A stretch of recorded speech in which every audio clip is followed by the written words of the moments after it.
Hello, this is Goose on the Perch. Welcome to our show, Part 2, Birds of Prey. We didn't think we could do Patty justice by only doing one show, so we're down here doing Part 2. And you know what they say about birds of a feather? They flock together. So come with us. Follow me. We've got a new guest today. This is Kim Hersey right here. Hi. And so, whether you know it or not, we've got Celine here today. Celine? Celine! Really? Wow, we've kind of gone up in our budget, I guess, if we got Celine. Is she going to sing? No, Bryce, not Celine Dion. Oh. We got Celine... Swainson Hawk. The Swainson Hawk. So, just to reintroduce you, we got Patty Richards here and our good buddy Ben Woodruff. And he's got Holly, the golden eagle. Oh, yeah, so we got a Holly, and what'd you say Dion's name was here? This is... Celine. Celine. I guess I could have figured that one out. Now, let's introduce Bryce, our new guest. This is Kim Hersey. Hi. I'm working with the Utah Division of Wildlife as a sensitive species biologist working to conserve at-risk birds and mammal species. And what do you have here today, Kim? This is a barn owl. They're a pretty common species and nest in buildings and different things like that. All right, and let's go over to Ben. Ben, anything about Holly? You're the comic. Well, we got her wearing a hood today, and that's largely so she doesn't eat Moonshine the barn owl, Celine the Swainson's hawk, or Goose the goose. We get this many birds. A lot of times we have to make sure when we're doing a program or even have them near each other that we're making sure that the birds stay calm, that they don't frighten each other. These are all species that wouldn't get along too well in the wild, so we're spacing them out, make sure they're safe. Patty, can you tell our viewers why you've got Celine down here at your place? Celine's an education bird. I take her out to programs along with Ben and his little entourage over there. She, as you can tell, her wings are not quite right. She was shot in the shoulder and then left out in the wild where it calcified over, and that's why it looks a little distorted there. She'll never fly. She does do well from perch to perch. She makes a great education bird. She was my first. Oh, you can't get too close, can you, Bryce? I'd like to... That girl swapped me in the... I didn't get fresh, did I? I don't know, but wow. It makes good TV, so get as close as you want. Okay. Go ahead, Patty.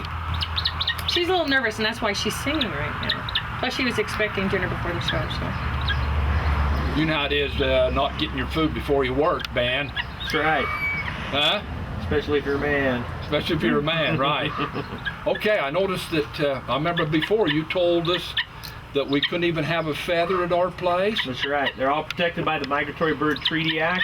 Any feather or part or live bird of prey or a dead bird of prey, nothing can be kept without a permit from the state and federal government. It's very highly regulated.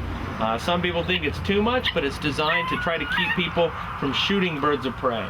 There used to be a lot of problems with people shooting birds of prey just for the feathers, just to collect them. Now, you told me before we went on the air. Whose feather is that? Well, it came out Good of... job. I'm just checking with you. That's all. Oh, you're busted. Uh-oh. What's her name? Moonshine. Oh, Moonshine. This came out of Moonshine, folks. Now, before we went on the air, you said something about somebody had cut off the foot. Well, in rehabilitation, we see all different kinds of birds and mammals. We recently, it was probably one of the more shocking birds I've seen come in. A great horned owl was brought in from the sheriff's department. And I went to take him out of the box. Most of the time, any of the birds that come in, it's usually a wing injury. So I'll go for the legs. And I went to go for the legs to take him out of this box and realized he only had one. So his leg had been cut off and his rear talon on his other leg. And mostly that happens for a trophy. And they released him like that. Wow. So it's pretty shocking. So, Ben, you're always telling our viewers about, what do you think about trophies? Shooting birds of prey for trophies. That's one of the worst things that happens. People see a bird of prey, they're out hunting an illegal sport, maybe hunting rabbits or pheasants, or especially during the dove season, and people will see a hawk or an eagle up in a tree, sitting there still looking over the valley hunting, and it makes a real easy target. A lot of people shoot them and pull out a couple of feathers or cut off the feet and dangle it from the, from the rear view mirror. There's over $10,000 in fines you can get for doing that, but people still do it just because either they don't know any better or they're not thinking it through. But killing one bird of prey has a huge effect because one bird of prey can kill thousands of rodents. Okay, we're going to take a break right here, folks. And as you can see, these people know their stuff. We got some good birds here today, and I think we're going to go out and see Bentley, aren't we? We're going to go out and take a look at Bentley when we come back from commercial break, and don't touch that remote. Hey, we're back, people. I told you we'd take a look at Bentley, and we've got a bonus for you. We've got Elizabeth here too. She's a peregrine falcon. I thought we had killed 2 birds with 1 stone. Goose, don't say that. These people love birds. Oh, my bad, Patty. I'm My bad. disappointed. You're Goose dressed like a canary and saying something like that. Yeah. Hey, Well, speaking of the way you're dressed, you got a feather coming out of your chest button. Are you molting? I must be molding. Sorry, guys. Or are you just trying to sneak off with one? No, I wouldn't do that, would I, Ben?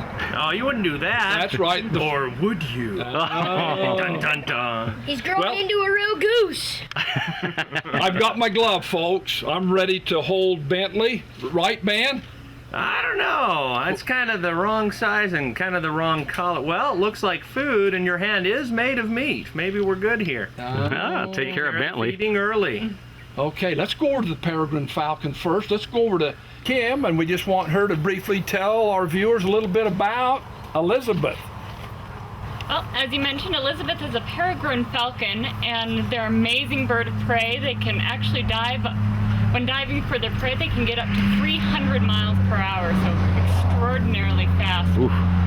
They were actually listed on the endangered species list until 1999, when they were removed because their populations are doing so much better. They were originally there because of problems with DDT and thin egg shells, but they've made a comeback. We've done lots of reintroductions around the Great Salt Lake on what are called hack towers, and the young are now flying around the mountainsides and in the canyons, and so they're doing great. And as a sensitive species biologist, our job is to make sure that different birds and mammals don't end up on the sensitive species, or on the endangered species list, where their populations are so low that we have to take these extreme measures to bring them back. This is Bentley. He's a golden eagle. He was actually rehabbed by Ogden Nature Center up north, and he was shot out in the West Desert. So he does have a partial wing amputation on the right side here. We can't rehab and keep our own birds, and so most of my education birds have come from Ogden Nature Center. Now, is this a full adult? He is a male. He is about 7 years old. And this is full color. Now, is he in full color better looking than a full colored female? They're both colored about the same. They're just a size difference. Oh, is that the only difference? Depending on what age they are, too. Because in most of the species in the animal world, the males are usually prettier. Does that hold true here in golden eagle? I'm looking at that yellow shirt. I don't know if we can go prettier, more colorful maybe. Yes, the males are more colorful. Okay, that's good to hear, isn't it?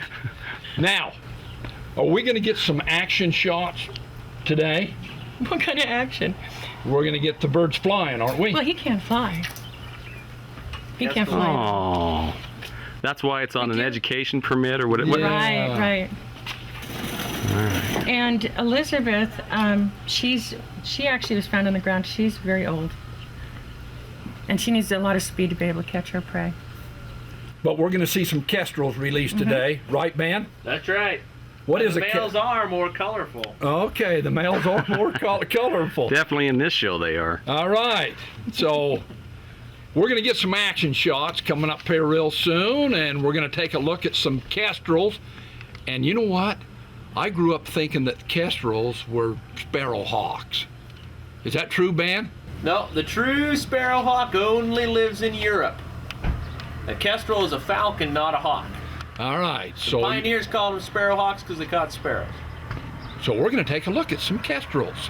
We'll be back in just a minute.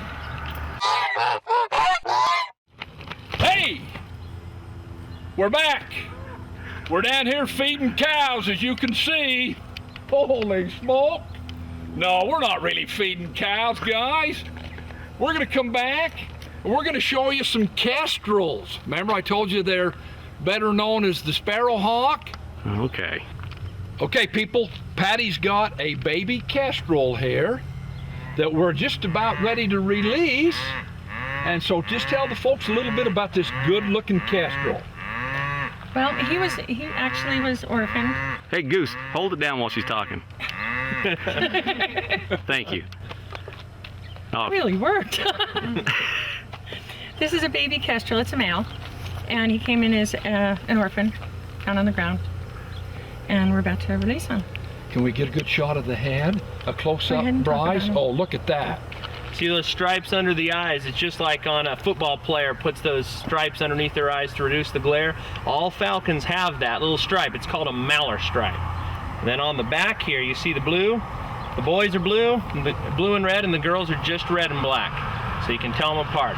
Just like with humans, the boy is brighter, shinier than the girl. Look at that. Look at that. I wouldn't say prettier, thoh. You wouldn't say prettier? Come on, Bryce. Look at that. Is that something? Yeah. So, do you want to count to 3? I count to 3. Let's see. I went to Spanish Fork High. I think I only count to 2. Okay. No, just kidding. Just kidding. Losing yard. I can count to 3. Here we go. 1, 2, Next one's 3. 3.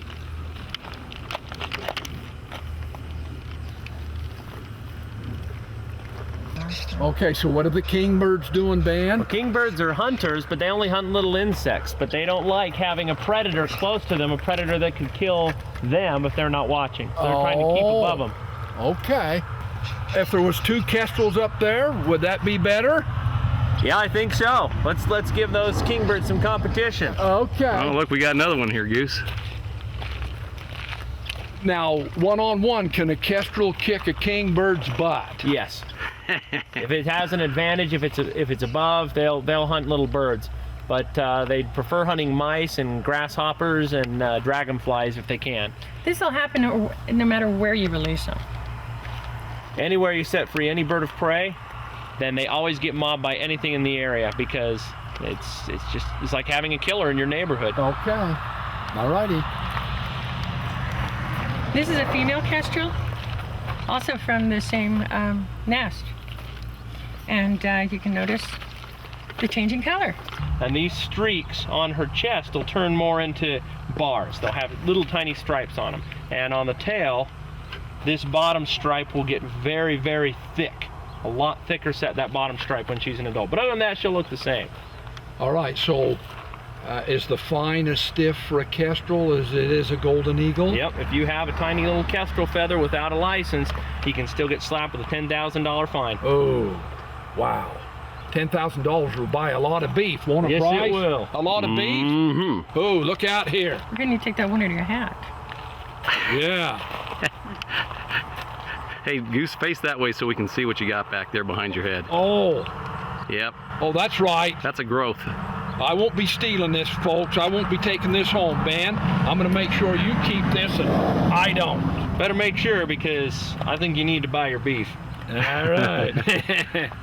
All right. So are we ready to do this again? You bet. We're ready to do it again. Can you count to 3 again? Kestrel, number 2. 1, 2, 4. There we go. Okay, here comes the kingbird. Yep. Oh, look at that. Picking on the new girl. Picking on the Just new like in girl. elementary school. Okay, now the kestrel landed. Is that for security reasons, Ben? She's just deciding where she wants to go from here. She's a little distracted by the kingbirds diving on her, and she's got to decide where she wants to go to hunt or live, or what she'll probably do in a few minutes if they keep bugging her is go to a tree to try to get away from them, and then once they leave her alone, she'll go find a new place to hunt. All righty. This was interesting stuff, wasn't it, Bryce? Absolutely. On the kestrel. All right, folks. We'll be back in just a minute, and then we're going to close our show right over here. talking about Eagle Scouts and well, who are those other people that help you? Dedicated hunters. Dedicated hunters. We'll be back in just a minute, and don't touch that dial. Hey, we're back, like we said we'd be back. We've got another little critter here, the cutest little thing. Kim's holding a flabbergasted owl. Flammulated. Flammulated. Flammulated. Oh, not a flabbergasted owl. Flammulated. Can you tell the folks what that actually means? Okay. His name is Otis, and he's a flammulated owl, and if you look on his back, across his shoulders, you'll see it looks like little flames. Now, he's a small bird with a big attitude. His scientific name is Otis flammulus, which is why his name is Otis. He was rehabbed by a rehabilitator in Price and then sent up to me for education. He is imprinted. He thinks he's a person. Now, he may be mad at me for doing this, but it's because he's really afraid of everybody. He's in my room, and about once a week I let him have free range, flight range in the room. And it's sometimes if I'm sleeping, he'll come over and sit on my pillow and hoot for worms about 4 o'clock in the morning. And if I don't wake up, he will pull my hair. But that early in the morning, it's not going to be much of a hoot. It's loud enough. But that ain't going to be much of a hoot, is it, Bryce, that early in the morning? I wouldn't call it a hoot. It'd be kind of a pain in the butt. There you go. Kim, can we turn the flammulated owl, and so we get, can try. He's got a gorgeous face, look at dark that good eyes. looking face. Is that something else? Yeah. That's pretty fun. All right, now guys, we talked about the sheds that was erected, and was the time and money donated. Right. Behind us, we have Bentley's Pan, and he is the golden eagle. The white part we call mews for raptors. They're raptor mews, and the mew was built by dedicated hunters that volunteer and work with the Department of Wildlife Resources. And the chain link end of it was actually built by Eagle Scouts. And if Eagle Scouts do their project here, we're hoping to be able to supply them with the eagle for their ceremony. And that would be Bentley. So my observations and perceptions is that you need more donations. And what else? Volunteer time. If it wasn't for the dedicated hunter program, this wouldn't be here. They've actually built all of these pens, and we can show some of those to you later too. Where'd Goose go? I'm not sure. Oh my gosh. Brock, you remember how he ended the last show on Birds of Prey? Hey, Goose! He's gonna go to sleep in the silent treatment again, I guess. Goose? Goose! Son of a gun, look at this guy. Yes. Gotta close the show. A what? You gotta close the show. Oh, I gotta close the show. Yeah. What are you doing with that hat? Well, I thought that since it's Fiesta Days uptown, I'd Oh, take a siesta. And it is toasty down here in Palmyra today. So, you know how we close our show, don't we? Yeah. Hey, have a great day, guys. And even though it's toasty and smoky, it's still a great day. And remember, we love you, and we love the Birds of Prey, don't we, Patty? Yes, we do. Don't we, Kim? We sure do. Don't we, Brock? Yep. Don't we, Bryce? I love him. And don't we, Ben? Absolutely. Yeah, baby. Hey, have a great day, and we'll see you next time.